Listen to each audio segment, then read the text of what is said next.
G'day and welcome back to another Well Workplaces podcast. I'm here with Dr. Natalie Flatt. Nat, how are you? I'm okay, Tom. I've actually had a restful sleep. Oh, lovely. Yeah, well, I'm an absolute sloth, to be honest. I love napping. My wife always catches me at about 2 o'clock or 3 o'clock on a Saturday. I'm kind of half asleep on the couch for a good 15 minutes. I can go to sleep really fast as well. So I don't mean to rub that in for anyone who's listening that's wanting to get a bit more out of today's podcast and not just listening to me boast about how good asleep I am. But Nat, I was pretty interested to note that around 2 out of 5 Australians struggle with sleep on a regular basis. I'm assuming that includes getting to sleep and also staying asleep. So I worked that out to be about 10.3 million Australians not napping to that recommended 7 to 9 hours. So it's obviously a big problem. Just happens to be not that much for me. It's obvious. Yeah, it sounds like it's affecting a lot of people, and it kind of makes sense why. We know rest and recovery is really important for our performance. Sleep plays a huge role there. I'm interested today to get your perspective from a clinical psychologist perspective as to, people coming to you and they're maybe anxious or they're stressed. No doubt sleep comes into your discussion at some point. When it gets to, how the F do I get to sleep, Nat?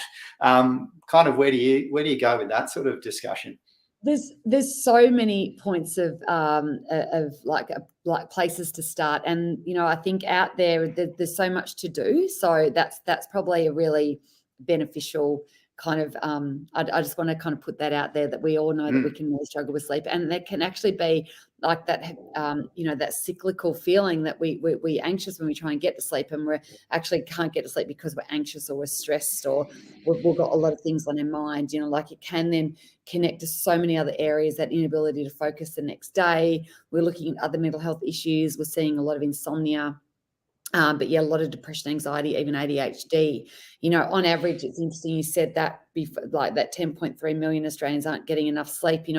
40% of Australians are getting less than 7 hours a night sleep, and around 15% of us only wake up feeling refreshed. And I know that there's definitely that's an area that I don't. If I was to look at that 15% of us wake up feeling refreshed, that's an interesting one, because I go, yeah, I can't.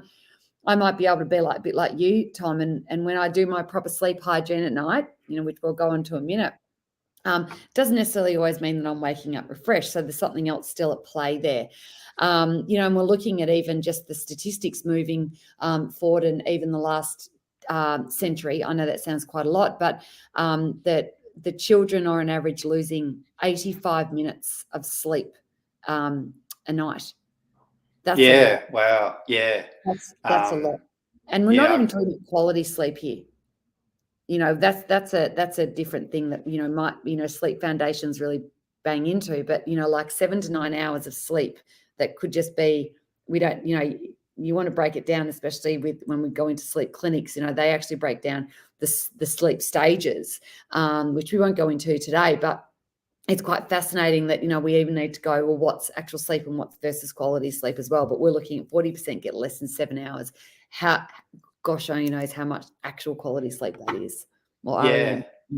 That's really interesting with the kids, and that kind of does make sense if you're looking at it over a whole century. The whole point of, I guess, waking up refreshed, I'll probably re-clarify. Maybe I'm probably in the same boat actually, where I might get the same amount of hours, but I'm not sort of jumping out of bed. And this morning my son Lenny woke up and was screaming the house down at 5 a.m. and I got up and got on with my day at that point. But it was like, this is a shit way to start my day, although it's been happening a lot lately, but you just deal with it. So I think also there's that life stage of parenting as well, where you're probably just in that 5 years of just horrible sleep, and maybe trying to rebuild your sleep hygiene out of that's probably a bit of a challenge, no doubt.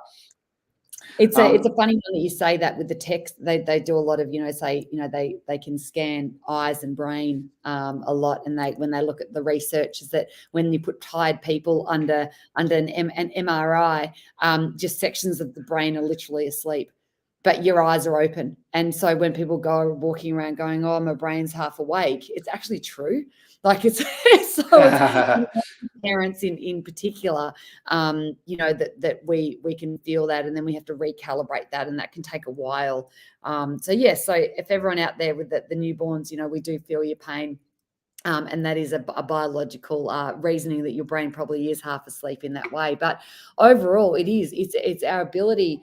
Sleep is a necessity for our ability to focus. It's an essential.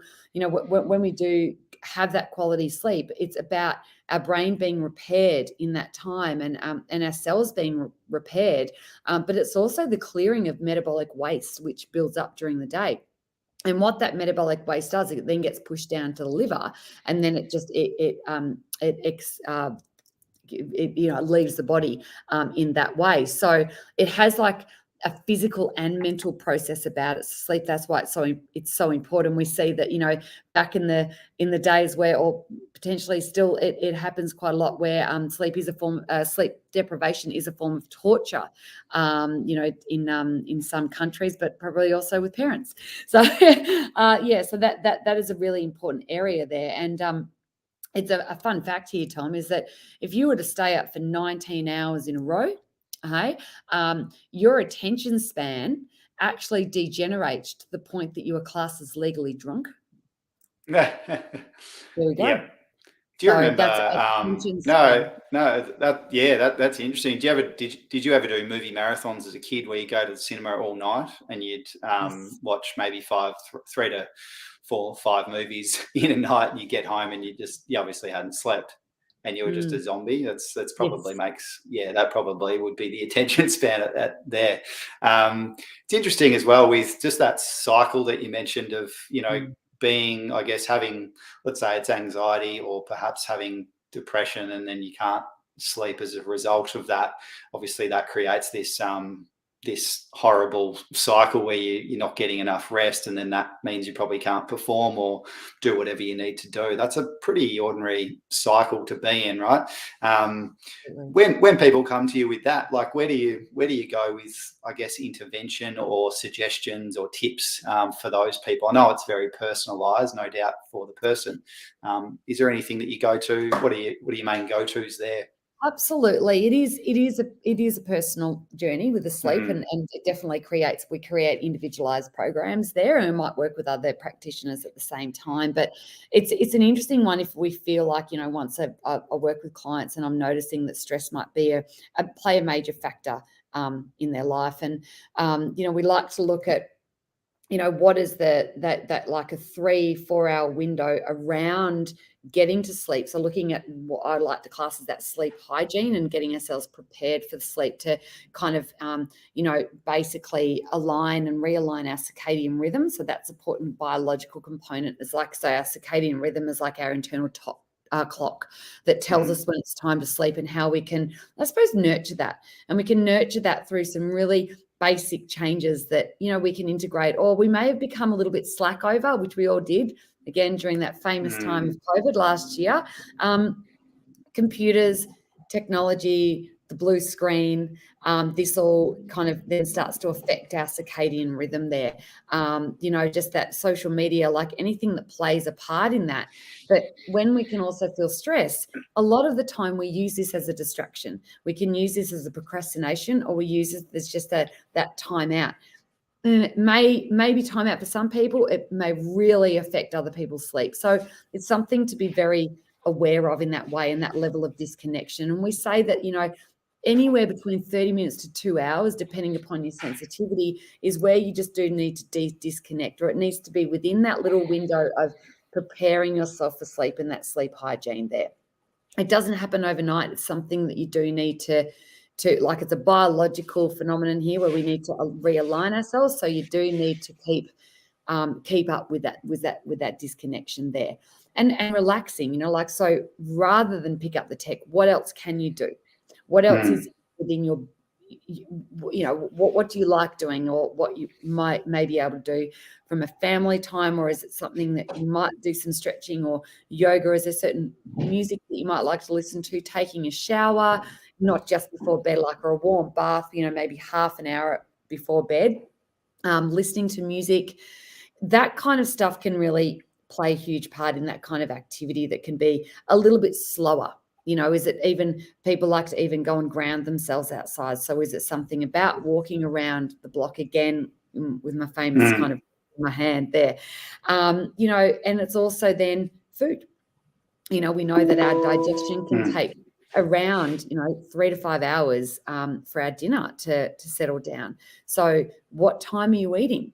What kind of foods may you be eating that may be affecting your your sleep? I know that if I'm going to eat dinner, going out with friends, eating dinner, say even 7:30, 8 o'clock, and it might be really heavy, that's going to affect my sleep. But if I suppose this is the benefits of having children, that you're probably more likely to eat a bit earlier, that I can feel that like I've digested that food, and it's far easier to be able to get to sleep, because you're kind of not going to sleep on a very full stomach that is kind of still working, dare I say, and you're not getting that rest, that stage 4 sleep.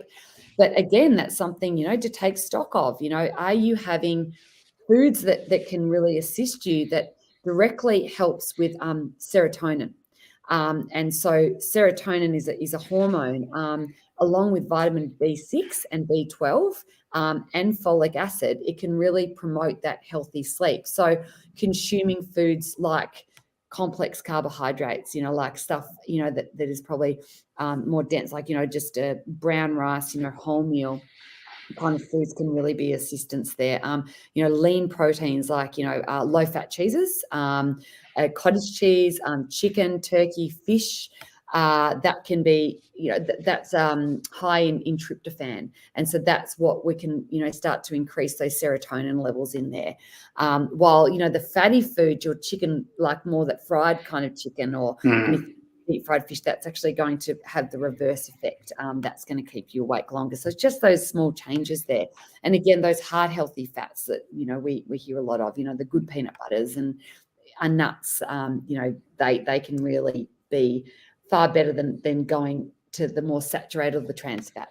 And the beverages, it's not rocket science. We try to stick away from caffeine, and the general rule, which is a nice short, sharp black and white rule. If you are finding it difficult to get to sleep, stop drinking any caffeinated foods before 2 p.m. After 2 p.m. So that's a nice, easy one to do, and then stick more with water and herbal teas, and something that just relax you, and increase your intake in fresh herbs. Like that can be really nice. Like sage and basil have got some really great research around, creating those chemicals that can reduce the tension of stress and also promote sleep. So nice pesto pastas, that can be of help.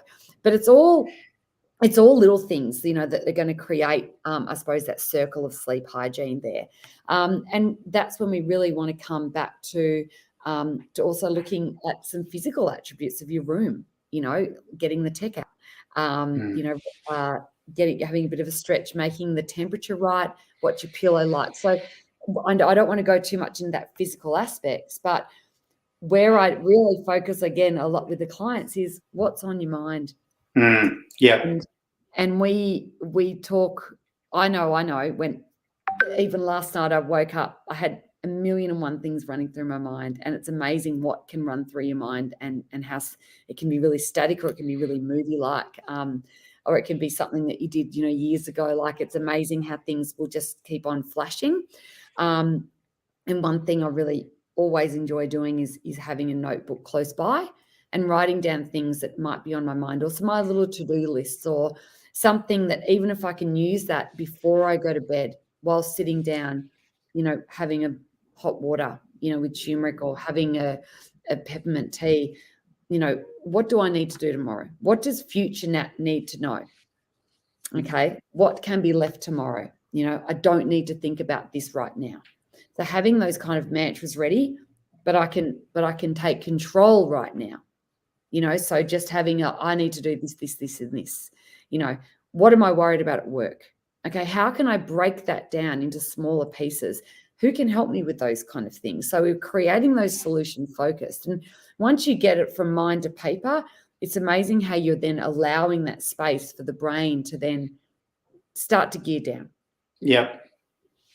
Yeah, that's great. And I think, looking at that, all of those great tips, like, as you said, that it's kind of, they're all small, but if you add even just if you pair up a few of those together, what you then have is a winding down routine. And I think sometimes with rituals or routines, people think it's maybe boring, and they're like, oh, I've only got an hour or two to myself at night. I don't want to have to think, oh, I need to do a set couple of things just to get to bloody sleep. But the reality is, if you can get something going, or at least try a couple of those, what you then find is it actually makes your wind down a lot better, and also from a hopefully then you're getting through the night, and we'll talk about staying asleep in a second. But if you can get all the way through the night, that feeling of feeling refreshed in the morning, that's really kind of what we're after. Nat, I had a chat with a client the other day. That's actually a university client, and she's writing a paper or something, and she woke up at 3 o'clock, couldn't get it off her mind, so she just got up and started writing this thesis thing, or helping with research, and just got amongst it there. So it was kind of like an interest going into today. I was thinking, there's obviously the other problem, which is staying asleep. You do all those right things, but maybe that difficulty with staying asleep. In that scenario, is it really just about getting those thoughts off from your head down onto paper, do you think? Or I think so, and we hear that a lot. Actually, in university students, when I was writing my PhD, I always had the notebook next to me, because it's always when the brain is trying to clear itself, and memory formation does occur. We do find that those, we can have those light bulb moments, dare I say. I always used to find that the statements that I wanted, those epic statements in my thesis, and I'd be sitting there in the day and going, I can't be creative, and then at 4 a.m. it comes to me, and I wanted to capture it there and then. And people do a lot of that with dreams as well, is that they get up and they wake up, and if it's really fresh in their mind, they write it down. It's great for dream analysis and dream interpretation, for those styles of therapists. But it's something that, if you feel like you're going to ruminate on that at night, then use that whole analogy of taking it off your mind and onto the paper, and see if that actually helps. It's a really interesting thing that you do say, that when people do get up or wake up in the night, then we start to become very not so much lazy, but we think we can catch up on that sleep the next morning. So, because we stayed up, we didn't have a great sleep, we'll just sleep in the morning. And what that actually does is it perpetuates the problem, because you then go to bed later the next night. So it's all about seeing if you can get up at the same time each morning. And even if your brain is only half turned on, it highlights the fact that, you can then go to bed earlier, or you can manipulate that time of what you go to bed at. But getting up at the same time every day actually has a lot more power for yourself to kick in that circadian rhythm at night. So that's probably something that, if you are finding yourself staying awake or you're waking up, don't let that affect your time of getting up. And if that is meaning that I've been awake for 2 hours, and we've all had it where we've got some things playing on our minds, and looking at the clock, it's 1 o'clock and now it's 3 o'clock. You still have to try and get up at that time. I know that hurts, and it may not be comfortable, and you might drag yourself through the day, but then you just go, okay, what can I do to make sure that I'm going to get the best night's sleep possible by utilizing those rituals? Yeah. And I guess in the case of a shift worker, like someone on the front line in healthcare, my wife Candice used to work in emergency, her doing shifts all over the place, and it was actually really unsustainable for her at the time. But I guess for them, it's really just trying to get those routines and rituals down, even if you're going to bed at the wrong part of the day. Absolutely. And it's taken, like it is with a lot of airline, with a lot of shift workers, it does affect very much their rhythms, and know that they can have some real issues with that. But it's more about, it's also about that level of disconnection. So when you're leaving work, what might be a little ritual that you can do to start to unwind as soon as you leave work? Is there something that you can have at home? Like, what is that indication there? With general, individuals that might have a set time of work, to be able to even get into that rhythm of what's my to-do list needing to be tomorrow, and then shutting that laptop and then walking away. And that's their visual of, now it's my time, and this time is to start to even process that time for me, for family, for sleep, and moving down that line there. So, but yes, with nursing and with hospitality, and with, especially with transport, and pretty tricky. It can be tricky. It's about like trying to create those set boundaries when you have it. Yeah, that's perfect. And I guess let's assume we've got to sleep with our routine. We've then stayed asleep, or we've woken up. We've got the stuff off our chest via the notepad. The warm-up routine in the morning is probably critical, right? I guess that you want to start your day. You don't want to start your day picking up your phone and getting straight into the rubbish on the news. You want to routine there, right? And someone said the other day, we were doing a webinar, and it was a great comment, is that we can wake up with clarity. We can wake up with a lot of things off our mind. We might have ruminated all night and kind of woken up and thought, and we've all been there as well, like, oh, that wasn't that bad. Because the darkness and alone time can accentuate a lot of issues, and we do know that, which we try to mitigate that on the Connect Psych platform as well. But it's when we have that clarity in our mind, it is nice that we don't want to. Why do we want to bombard it with text straight away? What can we do is creating a nice routine. And I just mentioned before, especially with all that metabolic waste and the clearing of that, and then moving to the liver. Even I'm a coffee girl, and I love having a good coffee in the morning, but to get up in the morning and to actually just have a glass of water, that shows the liver is that we're going to get that ultimate clarity, because we're just really detoxifying ourselves just in the morning. That small little 1%, I find that actually brings up a complete level of focus, and a great way to start the day, and it's not too much effort. And, something that, again, is a bit of a discipline. Where can you put your phone? How can you not let this rule you?